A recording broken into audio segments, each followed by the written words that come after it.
Obviously, earlier this year, there was an interesting number chucked out about a certain company. Hey. Hello, so how are you? Hello. Hello. When a games company hits a valuation of over $10 billion, one starts thinking, oh, hang on a minute, maybe this isn't a real industry. I say that because I have a brother-in-law who works in proper computing. He sells hard drives for Western Digital. So, you know, he doesn't think games is an industry. Wait, I'm being unfair. He's not that bad. But he doesn't see it the same light as he does the rest of the mainstream computing technology world. And I think, you know, when he heard about the Supercell thing, he was like, aha, okay, maybe we've hit the point where we're now a major industry. Obviously, we know this.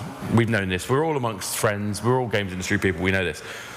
But there's a power to this unicorn extreme, the mythology around the $10 billion number. So the question is, where's that going to come from next?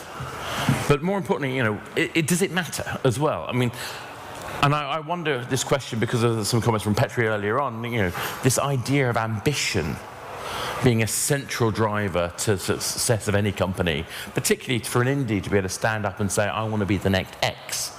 This idea of a $10 billion, this decacorn as we call it, is a really fascinating, I think a really fascinating idea. So let's explore that. Let's start by introduce yourself and tell everybody who you are.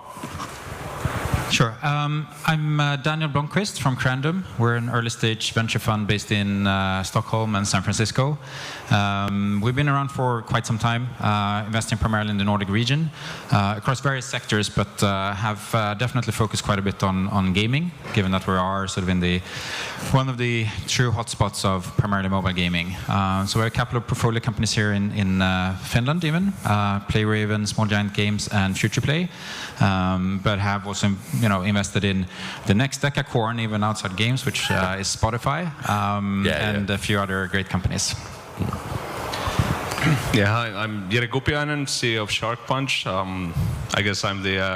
I guess the implication here is that my company is going to be the next decacorn because I'm the only startup founder on the stage.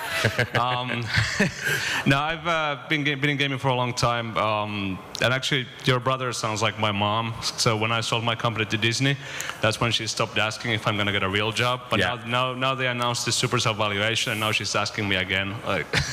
But anyway, so yeah, we do a thing called Playfield, which is a game discovery distribution platform, and yeah, I've been doing this stuff for a while. Talked to Daniel a bunch of times as well. Hello, so my name is Tamara de Chile. I'm the Chief Product Officer of Tilting Point, which is a mobile game free-to-play publisher. We've been doing that for 4 years. We've published a few games out there. One of the most famous one is called Leo's Fortune, which is a pay-to-play game, actually. And I've been in the industry for 13 years at this point.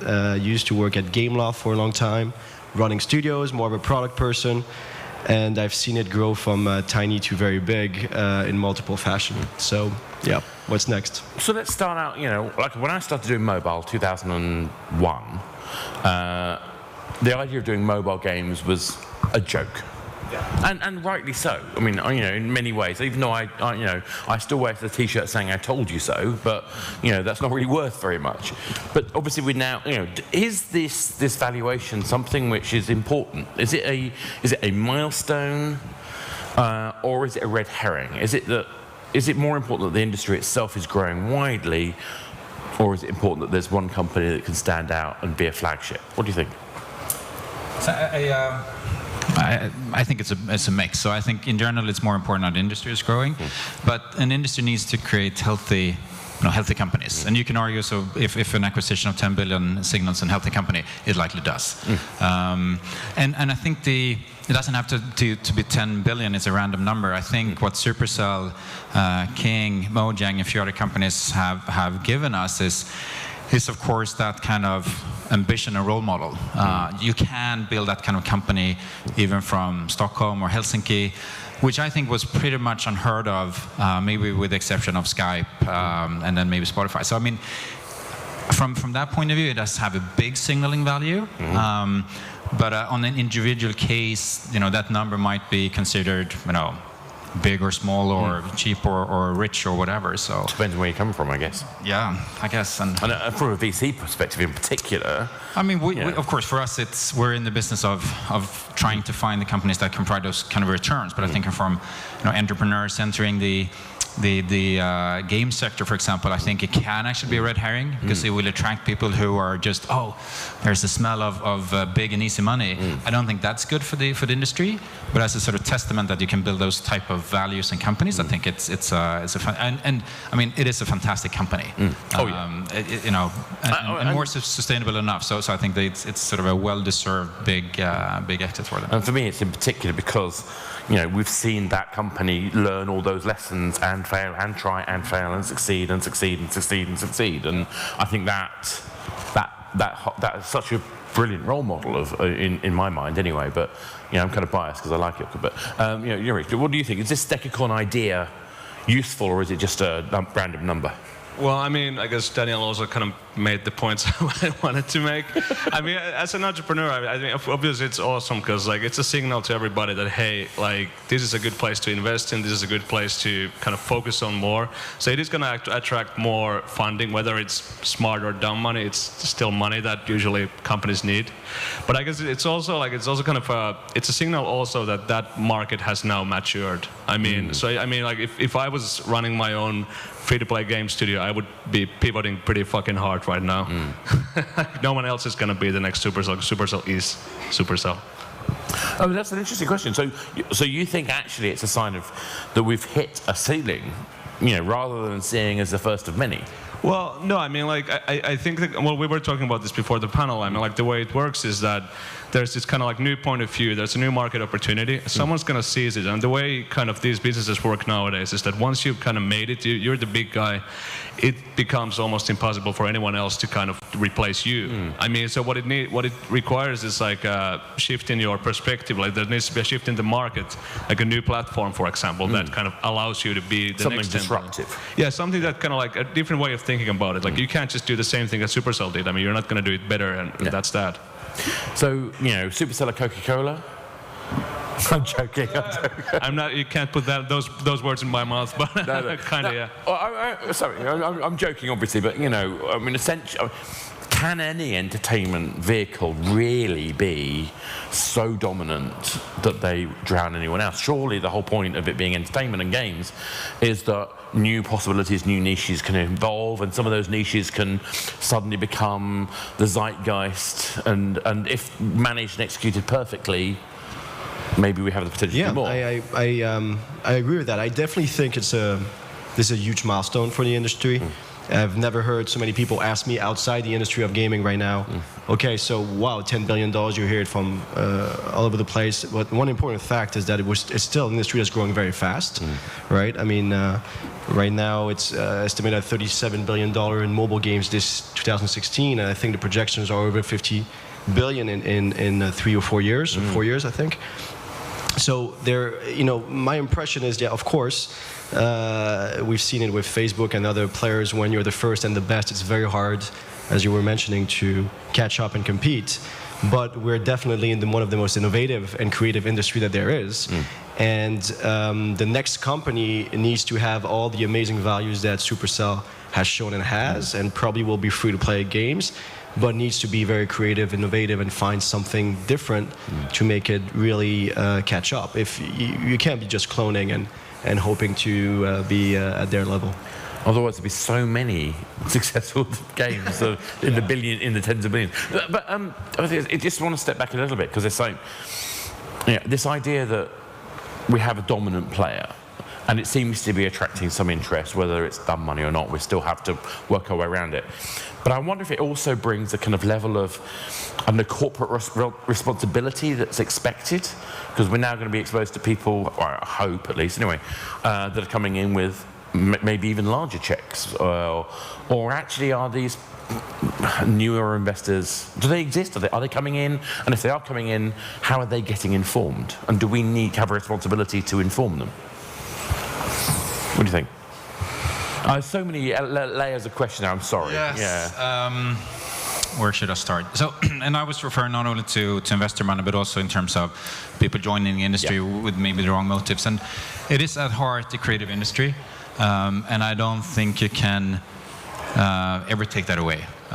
If you lose the creative sparks, more so than many other industries, there needs to be this room to be creative and allow creatives to have room to maneuver. And I think that is something. So from an investor point of view, the way we look at games as an industry and try to work with game entrepreneurs, in one hand, I mean, games is super hard to invest in, and many investors shy away from it because it's hit driven, and when you have a hit, you just, okay, is there a second one? I mean, it's and also from valuations point of view, even 10 billion is a big number, but if you look at the cash flow to generate, it was not an amazing sort of strategic value to it, right?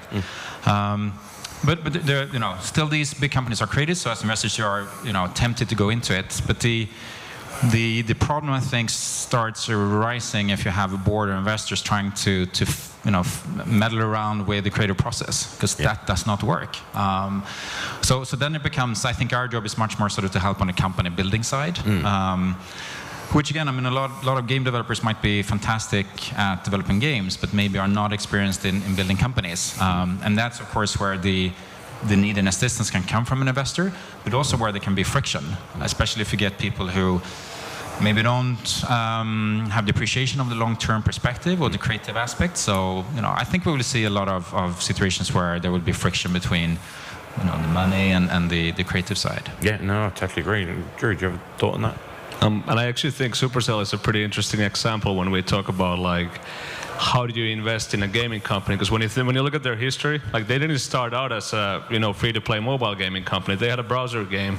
I remember. So people invested in the team. Team had a track record, a lot of creativity. I mean, they didn't look at okay, what are you building right now? It's just are you guys capable of building something huge? And I think, and also just one more point, when I see a lot of, for example, Asian companies being a lot more interested in the Nordics now. I think they're being very smart about it. People are very aware of the kind of cultural differences and the expectations, and they're pretty careful about what they invest in. And I haven't seen a lot of people trying to really take creative control. They identify a good team and they invest, and then they hope something good comes out of it, kind of guide them a little bit, but that's it. Yeah, I agree. But I've seen a counterexample of that many times, because once a company is on the stock market or has, as you said, a board of investors, and they get worried and they start growing at a certain pace, they expect that you're going to keep growing at that pace or faster. And the problem is that when you're creating a game, well, today, granted, games can have 4 or 5 years continuous revenue, which really changed the business, which is great. But there is still a moment where you have to create a new one. And creating a game is not a perfect science, as we all know. Milestones are usually missed and late. And so if you're part of this machine that's already pushing you to hit certain numbers, they're going to push you to release faster, and probably the game is not going to be good enough. Only Supercell has been able to be multiple hits, and it's absolutely impressive. I wonder what will happen now for them in the future. Will they do that again? Also, we've seen situations with Blizzard and Activision. Blizzard typically is a company that says, I'm not going to release until it's perfect, but it made them split from Activision and create all sorts of issues. So that, it's definitely gives the opportunity for other people to come in, take more risks, and attempt this innovation with a new gameplay style, something new, potentially take it over. Look at Pokemon, for example. And I think if there's any commonality between the companies that, there have been $1 billion or $10 billion game companies created before, including Activision and some others, but they seem to have been pretty good at preserving this creative spirit. So if you take Zynga as a counterexample, they encompass many of the things that we sort of look for: new platform, new distribution, managed to just kill it on Facebook. Facebook starts cutting off all the competition by saying, hey, no more this virality thing. They're sitting on top. Hey, nice position. But it's a company where the culture is very toxic. There is no sort of creative, well, I'm sure there's some. But they didn't have what Supercell had, was that culture that allowed them to. So in terms of what makes the next one, I think you cannot take away the the room for the creativity to do something different. But then you need to be helped with the fact that there are, something allowing you as a disruptor or a newcomer to enter the stage. So I mean, mobile free-to-play, Machine Zone came a bit later to the game perhaps, and there's a few other examples, but now it's typically backed by the big guys because the game is sort of rigged, unless you have a massively viral organic growth, it's tough to compete with these CPIs that's out there, and that's a purpose for that. That's the reason. There are great games up there, but they're not so great that they should be up there for 4 or 5 years. But they are because the game is a little bit rigged. So you have to look for opportunities where can we play sort of our, being a small studio, make that to your advantage, and that's not going up against the big guys most likely. I think it's a really kind of important area to explore as well, because, I wonder, because I think film and music have a very different way of kind of managing that kind of content. And, in many ways, you could argue that we're closer to them in terms of process, or at least in terms of ambition. But we seem to be much more like a classic IT studio in terms of funding. And I wonder whether, you could argue the VC kind of influence that we've had, post Facebook, in early mobile, may actually have led us down a cul-de-sac and led us down the wrong way. And I wonder whether even having the conversation, I'm being provocative, I know, but this is just to sort of explore something. Are we actually using the wrong finance models? Should we be looking at games differently? Should we be thinking it like a film project where we have, backers and project vehicles that allow us to focus on creating singular experiences? I mean, you have that too, right? I think game is sort of a big enough sector to merit all kinds of alternatives. So there are alternatives where our kind of financing is the right one, and there's a lot of cases where that's not the right financing at all. And you have the Kickstarters where you really sort of engage the audience. Don't remind me. Sorry. And you have publisher financing and stuff like that. So, but I think it's definitely been. The self-publishing has actually allowed quite a few companies to be much more in control than they used to be. And at any point where you have creative projects, that you need financing from some sort. But I think to your point, there are. I think you guys is a great example of trying to break. How do we break this broke, or how do we fix this broken acquisition channel in a way? So you're catering for also trying to get that diversity, and people have only the game in mind versus how do we monetize and stuff. I gotta say also, just when we talk about financing and models and all that, I think it's also kind of a matter of understanding the kind of timing. So yes, it is a creative business, and yes, it might be that if you have traditional investors on board, they might influence you too much when you're still kind of figuring out what the cool thing is. But on the other hand, if you figure out what the cool thing is, then it's not longer about creativity. It's just scaling it as fast as you can. So, and I think a bunch of companies have made the mistake of basically just taking the kind of wrong amount, the wrong types of investors on board at the wrong time, where they don't fully know yet what they're building, but the money is available, so they take it, and then they kind of lose that flexibility to go no, hey, that was a bad idea, we'll throw it out. And I think Supercell did get funding pretty early on, but they were also self-financing it, and I think they had that flexibility to just go okay, we don't know what this is about, but we're gonna keep messing around until we do, and then they got the kind of bigger investments on board to kind of scale it up. And I also think that for a lot of companies, in their case, they had lots of experience and they'd been through the round several times, and they'd had that. I still remember, I mentioned earlier, the Ilka's GDC talk where he talked about Gunshine, and it was like watching this broken man kind of emerging from ashes, and then the next year, Clash of Clans, done. But I think fundamental to that discussion was when they talked about the kind of their business approach, the way that they were going to focus on a specific kind of player experience, and I think that experience, that lightning focus, is absolutely a key part of that beast that makes it possible. But if you're an indie, if you're sitting in this room and you're thinking, I'm going to make a great game, how do you go from that, I'm going to make a great game, to actually, this is the focus, this is the evidence, this is the way I'm going to get the money to get going? How do we do that? Well, What I would say is that you have to be very hungry and ambitious, and you mentioned that initially when you're building a company and building a game as an independent developer. But I'm not sure you have to be fixed on getting to $10 billion valuation. That would be a mistake because that's almost impossible to forecast that far. I think you have to look at building. You have to have a clear vision of that game and how you're going to be able to scale from there.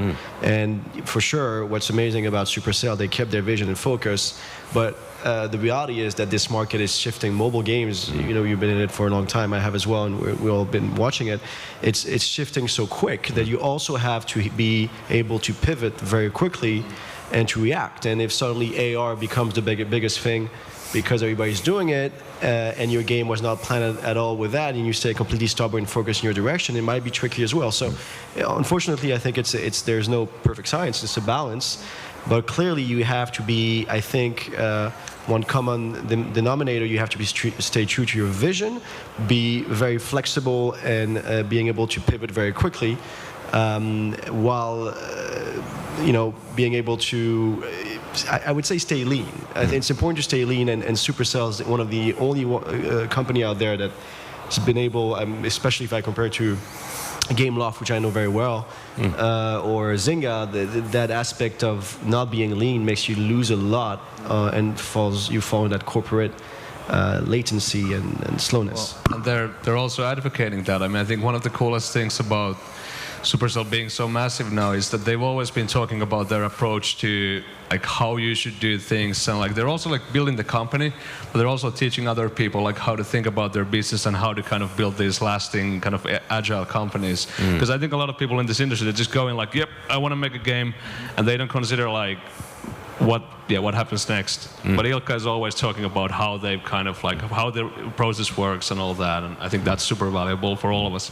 Fully agree, and I think that's probably an important. I mean, to your point, also sort of in terms of what kind of finance you go for. But it is a very important question or thing to think about as maybe especially as an indie developer. Am I primarily a game maker, or am I here to build a company? Yeah. Supercell, they make games, but they were clearly there to build. At least Ilkka was clearly there to build a company. We see the same thing with King. Actually, non-gamers or non-game developers at the head of the company to a large extent, very much company builders. Yeah.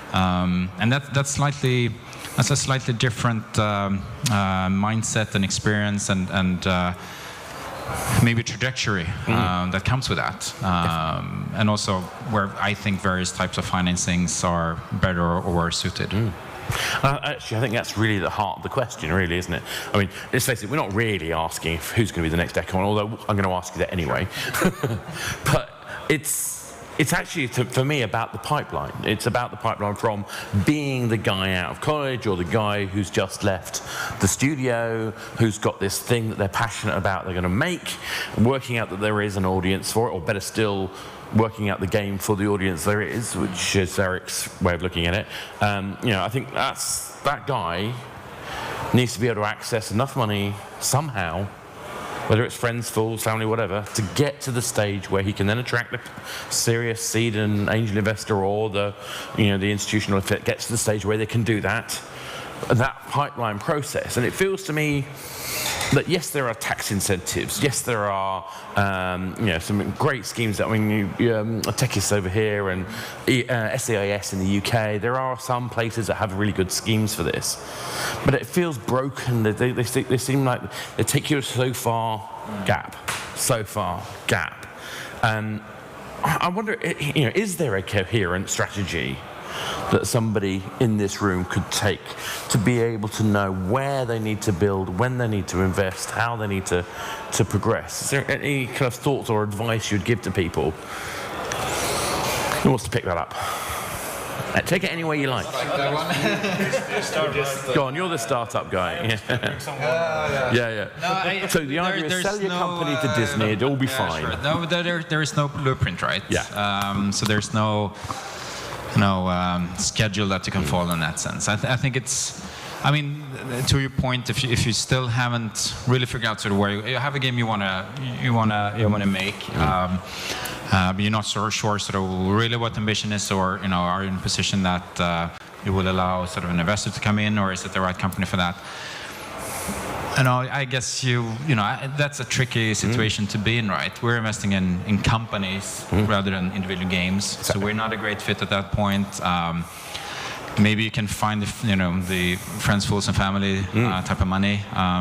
But to come to you, I've got to have my UA spreadsheet all nicely lined out. And my, so we typically invest at a much early stage. Okay. So all our investments have been in pre-soft launch. Okay. So we have we back the team. Okay. Basically with sort of course a view on the opportunity they go after. So we're doing Clash of Clans copy. Okay, not so interesting. So we look for these pockets of opportunities, but it's all been sort of pre-launch. But what I'm saying is that it's been teams that are clearly sort of on the path of building a company rather than individual games. So our door is open for those teams.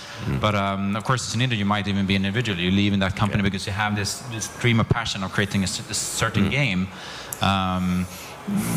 That's a tough one to raise money from, and maybe you even shouldn't. So I think you're faced with trying to scrape by to some extent, because it's a hard. It can be healthy, and you control your destiny, which allows for, in a way, maximum creative freedom, as long as you have someone paying the bills, I guess. I gotta say though that if you look at the kind of other options, like let's say I want to build my dream game. You can get money from Kickstarter, you can do early access, you can do all this stuff, but I mean, we did early access, and what does happen is that it's no longer your game. So instead of having one investor, you now have tens of thousands of investors who are a lot more vocal than Daniel would have been at the board meetings. Absolutely. So it's funny how it goes, because but you lose that ability to iterate. I mean, because you sell this great idea to someone, then you realize that actually it was kind of a shit idea. You can't change it anymore. So now you have to ship a game that could have been better, but your audience would have hated you if you did that.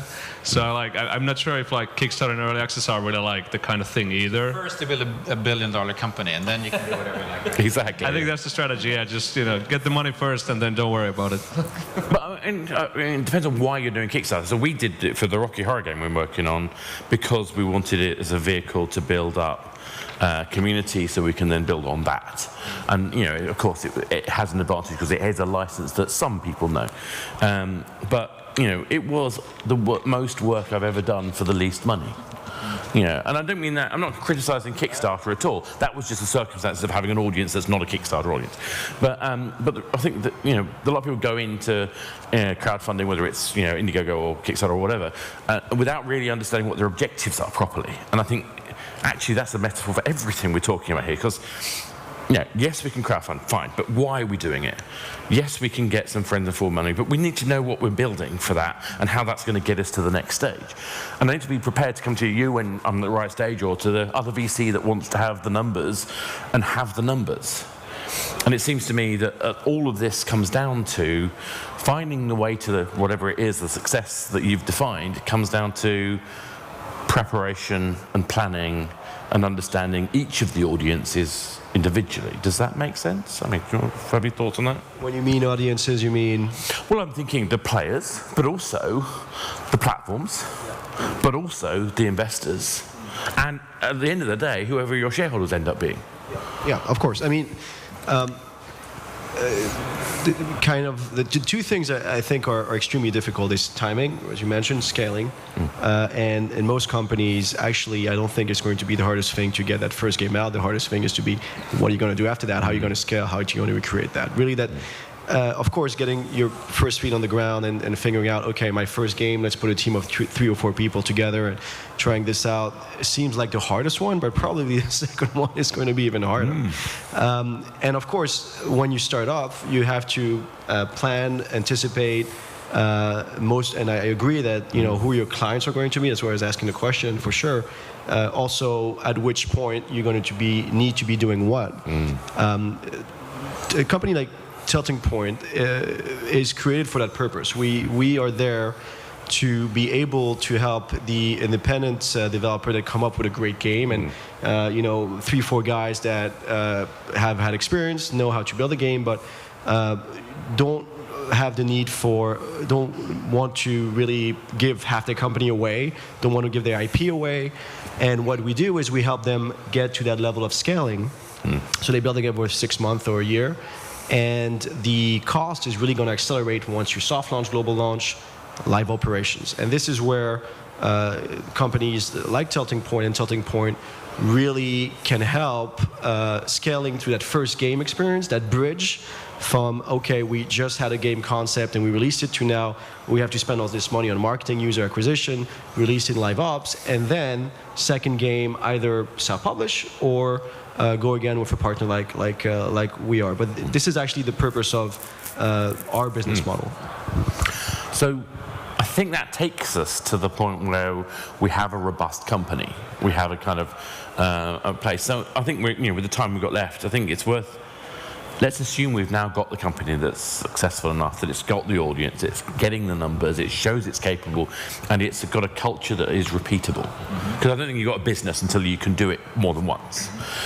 So, how are we going to get from that to what is the next tier of that? Is it a decacorn, or is it okay to make that as the success criteria, that I can repeat doing this thing?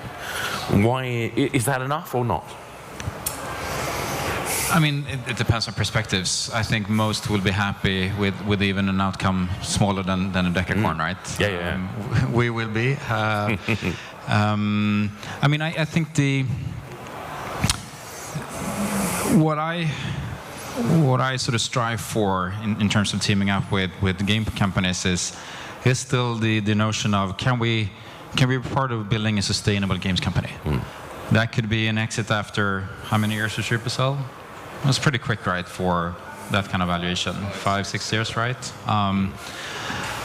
But I mean, it's not like their story is ending. And I think, again, coming back to build a company versus a game, there are surely games that can have very long lifetimes. I think Minecraft will be as close to an evergreen that you can come, even sort of going much beyond the company, which in some ways was never a company. But I think that's the kind of question I typically want to discuss with the founders. What's your take on how to build a sustainable company? And that's the repeatability of the culture, of the games. Is that building a franchise? Is it building sort of IP that you can? What is it? What is your take on that? That's most likely enough for us to be happy as investors, and then the dollar amount differs. But it's individual. Maybe someone is in it just to create that game. That's we'll see what Notch does next. But it seems to be. No, that was the primary thing, right? He ran out of gas a little bit after that, I think. Maybe. What about yourself? Well, no, so I mean, just of course, when we talk about decacorns, like just companies with massive valuations, then obviously it's really just about scalability, right? I mean, you get to a point where you have this machine where you can go like, look, I put €1 here, €2 come out here, and I can do this 1 billion times until the market's saturated. Like that's that. Well, yeah, and so this is the point where you just go to a VC and go like, look, here's my spreadsheet. This is the place where we put your investment, and this is what comes out of it. I mean, that needs to be there all. I mean, yeah, you need to be able to repeat your successes, but also like with the free-to-play model, you've had these like golden moments where you just go like, oh shit, like here's the cost of an install, here's how much we're gonna make money out of a user. Just go in. I guess one of the underlying question here is, could you be a $10 billion valuation with one game, right? I mean and that would change a little bit the perspective, right? Right. So if that's the approach, and if we're saying, okay, I guess you created that first game and got a little bit of money out of it, and now you're raising some funds, and your company is operating, and now you're thinking, okay, I'm building now a game that is going to be huge, and I need to anticipate the scale of that. The first problem you're having is that you're building a platform, right? You're building a game that needs to be, the technology behind it has to be extremely solid. That's what's usually underestimated, because to get those very, very strong tech CTOs and engineers is going to cost you money at that point. That's why you probably need to raise some money there. And I think it's definitely possible to say my game is going to be a game that's going to generate 500 million installs, and I'm going to make $5 per install, and then it's close to being at some point over a few years, $10 billion company. In today's world, it's something that could be done. So probably that's what I would try. Fair enough. So, okay, so I think we're basically saying you've got to have a plan. You've got to kind of have an understanding what you're making, whether it's a game or a company. You've got to be able to sort of focus your attention appropriately and communicate that to whoever's going to invest in you. But at the end of the day, how do you exit is the question you're asking yourself, I suppose. So, what is that? What is that exit question? What is that? When you're putting your money in as an investor to this company, what is it is it just the 10x you're after, or is there something else? Are you bringing something else to that conversation? I mean, from a strictly sort of monetary perspective, it's for us, it's sort of the 10x or beyond. That's sort of our investment philosophy, that it has to be big. But then things happen along the way, and typically, for most companies, the time of exit is not down to the investors. Usually, we make sure that we don't have even that control. Even if we do, if the founders want to sell, are we gonna step in and run the company? No. If they don't want to sell, can we force them? Who wants to buy a disgruntled team who didn't want to sell? So, it very much comes down to the founders' ambition at that point. And our job at any given time is, of course, to maximize the potential outcome of that. So if founders have decided, it's time to sell, either retired or we don't think we can, do any better, or we just got this fantastic offer on the table, we will of course try and make sure that offer is as fantastic as possible. But also taking into consideration that they like. So one of our companies was sold to King. It was Nonstop Games. They had a very interesting party. I think we could have gotten maybe same amounts, even more from that party. The founder said, we're never going to work for that company. End of discussion. We can't force them to work for something that they don't like, right? So I'm not sure if I answered your question, but no, that's exactly what I was after. Yeah. So you got money on the table. Do you exit? Well, probably good to just kind of underline the fact that it's a very bad idea to get into this business with the assumption you're going to make any money, because even if you make some, it's very easy to lose it on your next venture. No, but I mean, I think all founders, like in reality, you have other goals. I mean, you're thinking like, well, maybe I'll eventually get some money, but you have a thing you want to accomplish. Like, let's say I want to help 50 million people like find something really awesome to play that they couldn't find otherwise. So then if there's an acquisition offer, then the discussion comes like, well, like what are the odds? Like either I take more funding or I just keep doing this myself, or we join this company. Like which one is most likely to result in me actually meeting that goal that I set for myself?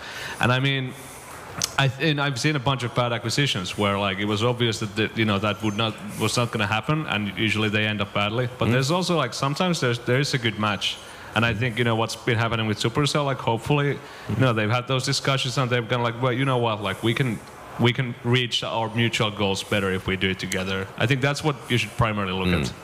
And I wonder if it is. It seems to me that it's very easy to get caught up in the idea of your control sometimes, and either to give up when you shouldn't or to keep going when you shouldn't.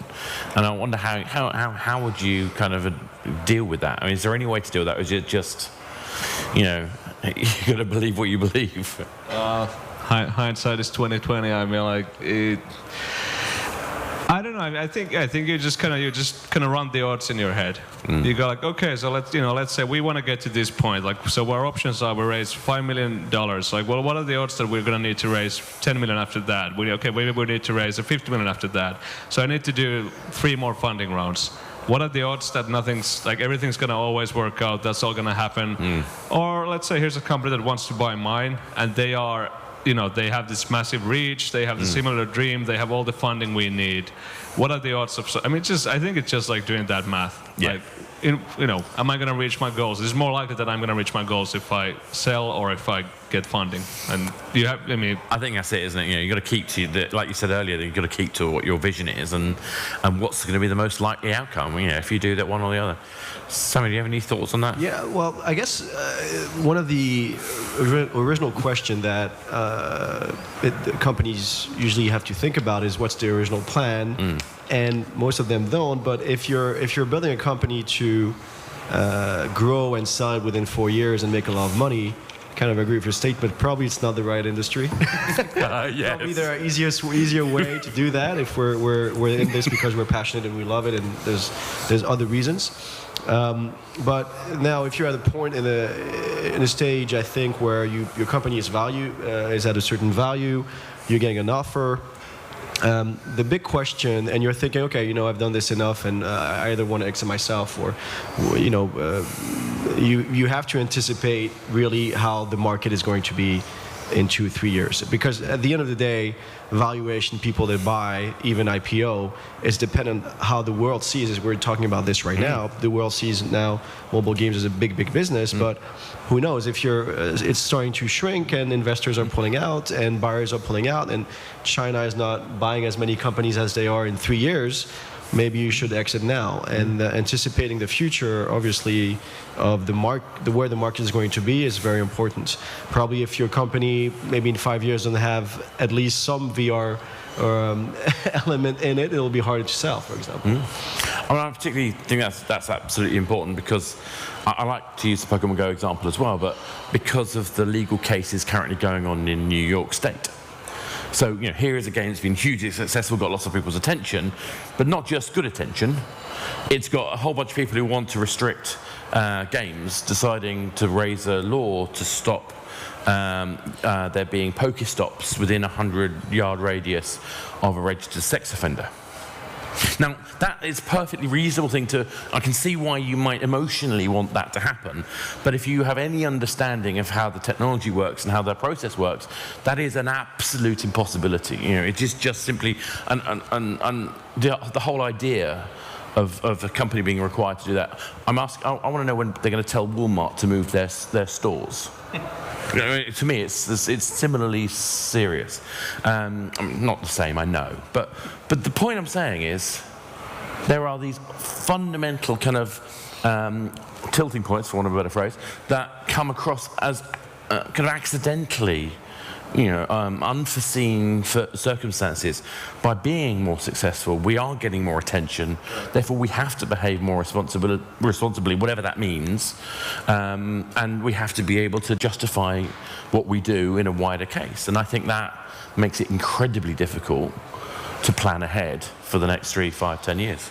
Yeah, for sure. And I've seen that specifically happen with free-to-play back in 2013 with the EU and the EU and the laws for kids, and was at Gameloft back then building a lot of IPs for kids, Cars and Ice Age and things like that. And for sure, suddenly all these laws every day are coming around, blocking you from making in-app purchase, and we had to deal with completely ridiculous things. For example, in that game called Cars Fast as Lightning, based on the Disney Cars, we had to make sure we basically, you could buy a car, or you could with an in-game currency, or you can accelerate it typically with real money. And when you wanted to accelerate, it would say, the big pop-up will come up and say, you don't have to do this right now, because if you wait, it will be free. You had to write that specifically. When you clicked OK, you had to have a second pop-up saying, you will be able to get everything in this game for free, nothing is paid. And we literally had to put these two pop-ups, which made sure that the game would not make any money whatsoever. So maybe it's our lawyer interpretation of... that was a very, very... aggressive, right? Aggressive lawyer there. Yeah. But that can absolutely destroy a whole industry, and you have to pivot and shift very quickly. Yeah. So, we've reached that point where I have to ask the question, and I will forgive you if you don't want to name a particular company. I'll accept a country. Where will the next decacore in mobile gaming come from? God, go for it. China. China. China. Boring. Probably true. Mars. And on that note, I'd like to thank this amazing panel. I hope you guys have enjoyed that. Thank you, guys. Brilliant. Thank you.